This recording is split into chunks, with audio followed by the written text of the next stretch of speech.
Students, पिछले video में हमने डेवलपमेंट को मेजर करने के लिए जितने भी एट्रीब्यूट्स होते हैं उनमें से हमने इनकम को डिस्कस किया था कि नेशन की इनकम कैसे कैलकुलेट करते हैं।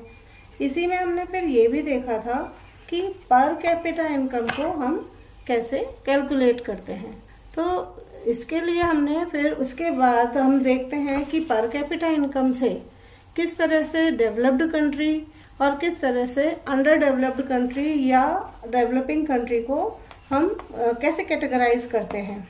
तो आप इसी में हम डाटा जो है वो देखते हैं कि 2019 में जो भी पर कैपिटा इनकम है उसको डॉलर में, यूएस डॉलर में कैलकुलेट किया जाता है। क्यों किया जाता है? क्योंकि यही एक बेस करेंसी है जिसमें कि पूरी वर्ल्ड की सारी कंट्रीज की इनकम को कैलकुलेट करते हैं, क्योंकि ये सबसे ज्यादा स्टेबल करेंसी है। वर्ल्ड डेवलपमेंट रिपोर्ट्स में जो वर्ल्ड बैंक देता है, ये इसका वन लाइनर क्वेश्चन बन सकता है कि जो वर्ल्ड डेवलपमेंट रिपोर्ट्स है वो कौन इशू करता है। तो आपको ये आंसर है कि ये वर्ल्ड बैंक करता है। ठीक है, ये सब कंट्रीज को लोन देता है। ये जितने भी हम कहाँ से लोन लेते हैं? नॉर्मली हम अपने कंट्री के किसी भी बैंक से लोन लेते हैं, लेकिन जब कंट्री को लोन लेना होता है तो वो वर्ल्ड बैंक से लेता है। ठीक है, ये आपका वन लाइनर बन सकता है। इसका एनसीईआरटी की बुक में से कहीं से भी वन लाइनर बन सकते हैं। तो ये एक इम्पॉर्टेंट लाइन है, आप ध्यान रखिएगा इसका। इसी को अब हम जो डाटा दे रखा है कि यूएस डॉलर 49,300 पर एनम, इसी को हम नंबर लाइन पे देखते हैं। तो देखिए, अगर हम नंबर लाइन पे देखते हैं तो अगर रिच कंट्री है तो वो ये ब्लू से डिनोट किया गया है 49,300 यूएस डॉलर, और जो लो है कि या तो इससे भी कम हो यानी 2,500 यूएस डॉलर, या उससे भी अगर कम होता है तो वो लो इनकम कैटेगरी में आ जाती है। इसकी डेफिनेशन भी दे रखी है कि अगर इतना यूएस डॉलर से ज्यादा है या इतना है तो फिर वो हाई इनकम या रिच कंट्रीज में आ जाती है, और अगर per capita income US dollar 2,500 या इससे भी कम हो तो लो इनकम कंट्रीज में आ जाती है। अब 49,300 से लेके 2,500 के बीच में तो बहुत सारे डाटा हो सकते हैं। तो उसी में जो मिडिल में आता है, जो इन नंबर्स के बीच में आता है, तो इसीलिए हमारी कंट्री जो है इसमें मिडिल में आती है। इसीलिए हमारी कंट्री किस कैटेगरी में आती है? Low middle income countries. ठीक है, क्योंकि हमारी कंट्री की पर एनम जो यूएस डॉलर में अगर काउंट किया गया है तो वो 6,700 पर एनम पे आ रहा है। ठीक है, अब इन्हीं सब में ये तो एक है इनकम का डाटा। तो इनकम में आपके बुक में लिखा हुआ है कि the rich countries excluding countries of middle east and certain other small countries. तो इनको एक्सक्लूड क्यों किया गया है कि इनकी यूएस डॉलर इनकम 49,300 होने के बावजूद भी ये क्यों ऐसा किया गया है कि इनको बाहर रखा गया है? क्योंकि केवल इनकम ही तो क्राइटेरिया नहीं होती है ना, डेवलप्ड कंट्री है या नहीं है। हमने पढ़ा है कि कई और भी एट्रीब्यूट्स होते हैं, इक्वालिटी होता है, रिस्पेक्ट होता है, बहुत सारी ऐसी चीजें होती हैं। इसके अलावा एवरेज इनकम में हमने ये भी देखा है कि एवरेज इनकम या पर कैपिटा इनकम से हम सारी चीजों को कैलकुलेट नहीं कर सकते हैं। जैसे हमने पिछले वीडियो में देखा था, जो एग्जाम्पल था उसमें कंट्री ए में भी 10,000 पर कैपिटा इनकम आ रही थी और कंट्री बी में भी आ रही थी, लेकिन उसके बावजूद भी कंट्री ए में तो सभी लोग ना तो रिच थे ना पुअर थे, लेकिन कंट्री बी में जैसा कि हमने अगर एक इंडिविजुअल की इनकम देखते हैं तो उसमें काफी लोग पुअर हैं और एक ही जने को ज्यादा बेनिफिट मिल पा रहा है या ज्यादा इनकम मिल पा रही है, और ये जो है ये डिस्पैरिटी शो कर रही है।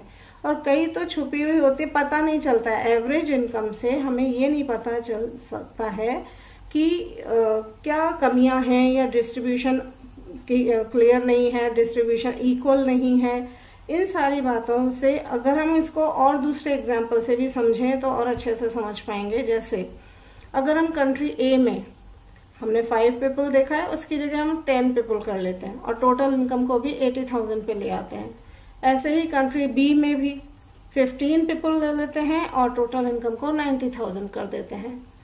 अब अगर इसमें टोटल इनकम से कैलकुलेट करते हैं तो भी बी कंट्री जो है वो ज्यादा दिखा रही है इनकम को, लेकिन अगर हम इसी में एवरेज इनकम या पर कैपिटा इनकम निकालते हैं तो आप देख सकते हैं कि जो हम फॉर्मूला लगाते हैं उसके हिसाब से ए कंट्री की पर कैपिटा इनकम क्या आ रही है 8,000 और बी की क्या आ रही है 6,000।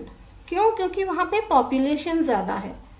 तो इस तरह से हम देख सकते हैं कि इनकम एक इम्पॉर्टेंट एस्पेक्ट है, लेकिन one of the important aspect कि बहुत सारे एस्पेक्ट हैं, उनमें से एक ये इनकम भी है। केवल इनकम या मनी हर चीज नहीं खरीद सकती है। हम मनी से अपनी रिस्पेक्ट, अपने फैसिलिटीज कई ऐसी होती हैं जैसे पॉल्यूशन फ्री एनवायरनमेंट, क्या हम पैसे से खरीद सकते हैं? या हम डिजीज से बच सकते हैं? पैसे से हम इलाज करवा सकते हैं, लेकिन बच नहीं पा सकते हैं कि वो तो हमें इन्फेक्ट करेगी तो करेगी। पैसे से उसको हम ये नहीं कि हाँ लो इतने पैसे लो बीमारी दूर हो जाओ, ऐसे तो नहीं होता है। तो ये सारी चीजें भी अगर हमें किसी कंट्री में कहीं पे अच्छे से रहना है तो सिर्फ मनी ही सब कुछ नहीं होता है। वो एक important, one of the important aspect हो सकता है, लेकिन ओवरऑल केवल मनी नहीं हो सकता है। मनी के अलावा हमें और क्या क्या चीजें चाहिए होती हैं, इसी के लिए हमने नेक्स्ट टॉपिक जो हमारा है वो है पब्लिक फैसिलिटी।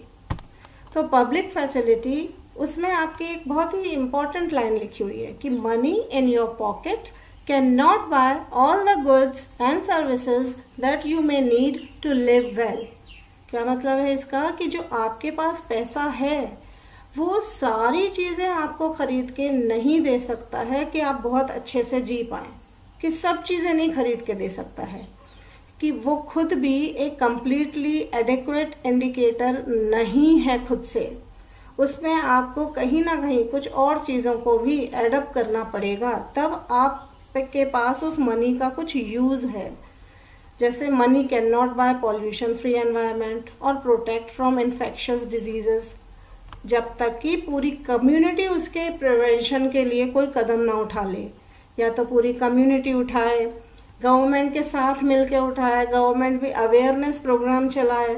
ऐसे ही सिक्योरिटी, आप देखिए हर घर के बाहर एक एक गार्ड होगा तो कितना कॉस्टली पड़ जाएगा, है ना। वहीं अगर आप पूरी लोकेलिटी में एक गार्ड लगा देंगे और सब उसमें कंट्रीब्यूशन करेंगे तो अच्छा रहेगा। ऐसे ही ट्रांसपोर्ट, आप रेलवे से जाते हैं, अब आप अकेले जाते हैं तो आपको कितना महंगा पड़ता है। यहीं आप अगर रेलवे से जाते हैं, रेल से जाते हैं, बस से जाते हैं तो आपको कितना सस्ता पड़ेगा कंपेयर टू आप केवल अपने ऊपर अपने आप से जाते हैं तो। और गवर्नमेंट अपने डेवलपमेंट के लिए और क्या क्या कर सकती है, हेल्थ केयर के लिए क्या कर सकती है, तो स्कूल्स, हॉस्पिटल, इन सारी चीजों के लिए या तो गवर्नमेंट को नहीं तो कम्युनिटी को या मिल करके ये कुछ इस तरह के आगे बढ़ने के लिए स्टेप्स उठाने चाहिए। उसके अलावा गवर्नमेंट ये भी एफर्ट कर सकती है कि जैसे हेल्थ और न्यूट्रिशियस जो भी फूड है वो सभी को अवेलेबल हो, इसके लिए राशन शॉप खोल सकती हैं। जगह जगह पे पीडीएस सिस्टम जो होता है हमारा, पब्लिक डिस्ट्रीब्यूशन सिस्टम, जो कि हम आम भाषा में राशन शॉप कहते हैं, हमने 9th क्लास में इसके बारे में पूरा बहुत अच्छे से डिटेल में पढ़ा है। तो उससे भी कई स्टेट्स में तो बहुत अच्छा वर्क कर रहा है कि वहाँ पे सबको, उसमें भी कई तरह की योजनाएं हैं जिसमें कि हर किसी को अन्न जरूर मिल रहा है, अनाज जो है वो समय पे मिल रहा है। इस तरह से यहाँ पब्लिक फैसिलिटी जो है वो बहुत इम्पोर्टेंट रोल प्ले करती है अगर किसी देश में ऐसा बहुत अच्छे से सिस्टमेटिकली ये सारे काम होते हैं तो। इसी में आपका एक्टिविटी 2 है जिसके बारे में कि अभी हम इसको पूरा डिस्कस करेंगे कि ये जो आपकी बुक में एक्टिविटी 2 है इसे कैसे करना है। एक्टिविटी 2 में जो ये टेबल दे रखी है 1.5 educational achievement of rural population of Uttar Pradesh, इसको आपको अच्छे से रीड करना है। हो सकता है ये जो डाटा दे रखा है वो आपकी बुक से ये वाला डाटा डिफरेंट हो, वो डिफरेंट एडिशंस की वजह से हो सकता है। आपके पास पुराना भी हो सकती है, नई बुक भी हो सकती है, तो सबकी बुक्स में अलग अलग डाटा हो सकता है। ये वाला लेटेस्ट एडिशन है, इसके हिसाब से आप अपनी बुक में चेंजेस कर लीजिएगा। फर्स्ट वाला क्वेश्चन है the literacy rate for all age group including young and old is. Young and old सभी इसमें शामिल हैं और लिटरेसी रेट पूछी है, तो मेल्स की 76% है, तो यहाँ पे रूरल मेल्स के लिए पूछा है, डैश लगाया हुआ है, तो आप यहाँ 76% लिख दीजिए। फिर and for 54% for rural females. However, it is not just that these many adults could not attend school, but that there are dash who are currently not in school.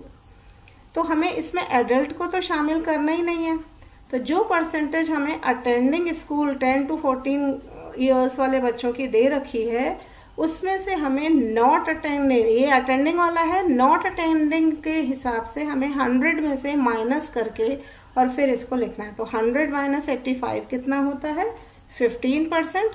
तो 15% या तो आप बॉयज लिखिए या मेल्स लिख दीजिए और फिर कॉमा लगाइए और फिर लिखिए 18% गर्ल्स या फीमेल्स, जो भी लिखना चाहें। इसी के बाद आता है बी नंबर पे, it is clear from the table that कितना परसेंट है गर्ल्स का। देखिए नॉट अटेंडिंग स्कूल कितना परसेंट है, नॉट अटेंडिंग, तो हमने क्या किया था 100 माइनस 82, तो 100 माइनस 82 कितना आएगा 18%। रूरल गर्ल्स नहीं जा रही हैं स्कूल और बॉयज कितना नहीं जा रहे हैं, तो 100 माइनस 85%, तो 15% नहीं जा रहे हैं। देयरफॉर इलिटरेसी अमंग चिल्ड्रन, ठीक है, इलिटरेसी है, हमारे पास क्या है लिटरेसी, तो अगेन वही माइनस होगा।